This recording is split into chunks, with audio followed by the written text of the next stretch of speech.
Hi friends, எல்லாருக்கும் வணக்கம். இன்றைக்கி நாம் இந்த வீடியோவில் என்ன பார்க்க போகிறோன்னு பார்த்தீங்கன்னா, திருநீற்று பச்சிலை செடி தாங்க. அது துளசி குடும்பத்தை சார்ந்தது. இங்கே பாருங்கள், திருநீற்று பச்சிலை செடி இது தாங்க. இந்த செடியிலேருந்து தான் சப்ஜா விதையெல்லாம் எடுக்கிறாங்க. ஆமாங்க, இந்த செடி தான். இது வந்து 30 நாள் செடி. இந்த செடியில் விதை எப்படி வருதுன்னு பார்ப்போம் வாங்க. ஹாய் மகி. ஆமாங்க, இங்கே பார்க்கலாம் வாங்க. திருநீற்று பச்சிலை செடி இதுதாங்க. இது வந்து பெருசான அப்படிதான் இருப்பாங்க இந்த செடி. இதில் தான் இந்த பூ பூத்துருக்காங்க பாருங்க. இதில் தான் விதை வருவாங்க. இங்கே இருக்கு பாருங்க. இதில் தான் வந்து சப்ஜா விதை எடுக்கிறாங்க. இந்த சப்ஜா விதை வந்து உடம்புக்கு ரொம்ப குளிர்ச்சியை கொடுக்கும். அடுத்தது சுகரை கண்ட்ரோல் பண்ணும். ஜூஸு, ஐஸ்கிரீம் அந்த மாதிரி இதெல்லாம் இந்த விதையை வந்து சேர்த்தாங்க.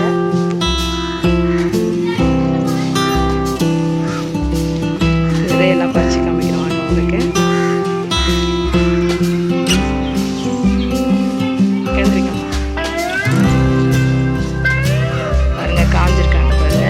இதை எடுத்தோம்னா இதில் சப்ஜா விதை வந்து இருக்கும். நாங்கள் எடுத்து காமிக்கிறோம்.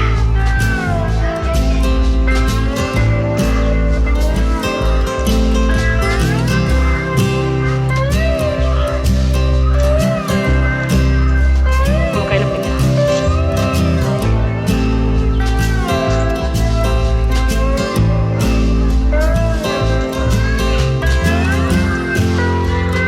வாங்க, இங்கே பாருங்க, திருநீற்று பச்சிலை செடியோட அந்த பூ காஞ்சிருக்கு. அதெல்லாம் எடுத்து வந்துருக்கோம். இதுலேருந்து விதை எடுக்கலாம்.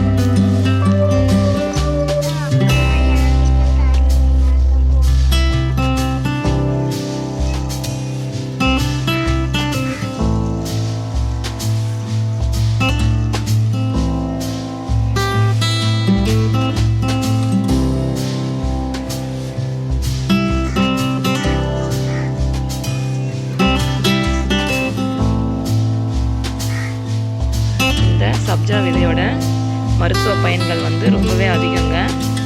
ஆமாங்க, இது வந்து உடம்புக்கு ரொம்ப குளிர்ச்சி தரக்கூடிய ஒரு பொருள்.